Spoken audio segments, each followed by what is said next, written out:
In the last lecture, we looked at exponential functions and logarithmic functions. In this lecture, we're going to turn our attention to what's called the exponential function. It's written as y equals e to the power of x. E is a number, 2.7183 to 4 decimal places. It's the base of the exponential function. The inverse of the exponential function is the natural logarithmic function. And we'll be looking at that in the next part of the lecture. The exponential function is widely used in growth and decay models. So before we start to work with some of those models, it's a good idea to have some understanding of what the graph of the function looks like and to apply some simple transformations to that graph. The exponential function y equals e to the x is indicated by the red line on the graph, and in common with all other exponential functions, it cuts the y-axis at 0, 1. As x approaches positive infinity, y heads off to positive infinity very quickly. And as x goes to negative infinity, y approaches 0.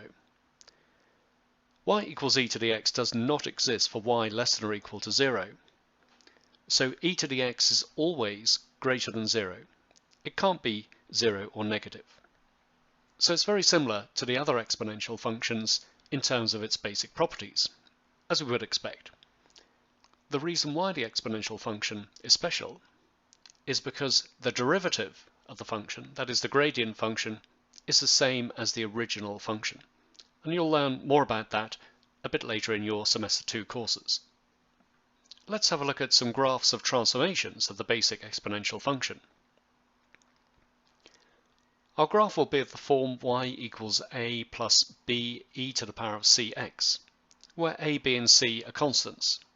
For the purposes of the animation, we can change these constants, and we'll see the values appearing up here in the red display. Let's begin by changing the term a. As we might expect, it's just a vertical translation. So as we increase or decrease a, the intercept changes on the y-axis, but the shape and the other properties of the graph don't change. If we change the coefficient b, whilst leaving a and c unchanged, it's equivalent to applying a vertical scaling, or a stretch parallel to the y-axis. We can see as b increases, the intercept will also increase. So when b is equal to 3, we have an intercept of 0, 3. And the curve is much steeper. If we go the other way, and we make b negative, we can see where b is negative 2, then the intercept will be at minus 2. And the graph is a reflection in the y-axis compared to the positive coefficient b. So here where b is negative 2, the positive case would be positive 2. It's a reflection in the x-axis. We'll set that back to 1. Let's have a look at changing the coefficient c in the exponent. This is equivalent to applying a horizontal stretch, or a scaling parallel to the x-axis, with a scale factor which is 1 over c. If we increase c to 2, we're stretching by a scale factor of a half. If we decrease c and go down to 0.5, we're scaling by a factor of 2. As we might expect, if c is negative, we'll get a reflection in the y-axis. And let's just demonstrate that. So when c is equal to negative 1, then we have the graph of y equals e to the minus x. Okay, let's go back to the slides and we'll have a look at sketching out an example for ourselves. So just to summarize what we saw in the animation then, we began by considering the exponential function, y equals e to the power of x. The value of e is 2.7183, correct to 4 decimal places. the exponential function is special because the derivative of the exponential function is the same as the original function. And as we mentioned, you'll learn more about that later in your courses. In common with all other exponential functions, when x is equal to 0, y is equal to 1. So it intercepts at y equals 1. As x approaches infinity, y will approach positive infinity. And as x approaches negative infinity, y will approach 0.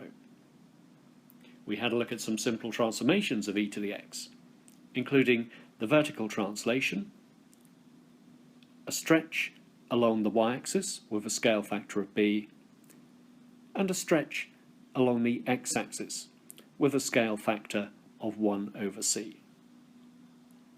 Let's have a look at an example of how we can do this for ourselves. We're going to start with the basic graph of y equals e to the x, and then sketch the graph of 3 minus 3e to the minus 2x. I've duplicated the basic graph y equals e to x in each of the 4 axes, so that we can see the connection between the transformation and the original graph in each case. So on axis 2, we'll begin by drawing y equals e to the minus 2x. It's going to cut the y-axis at 0, 1, but the slope is going to be greater, and also it's going to be reflected in the y-axis like this. So here's the graph of y equals e to the minus 2x. The next step is to draw y equals minus 3e to the minus 2x. The minus sign tells us it's going to be a reflection in the x-axis. But we're also scaling by a factor of 3 in the y direction. So it's going to cut the y-axis at 0, minus 3. And our graph will look something like this. It's going to be steeper than before in its curvature because we're scaling by a factor of 3. Finally, we want to add the constant term. All we have to do is shift the graph vertically upwards by 3 units, keeping the same shape. So it's now going to cut the y-axis at the origin, and our sketch will look something like this. The line y equals 3 is now going to be a horizontal asymptote to this graph.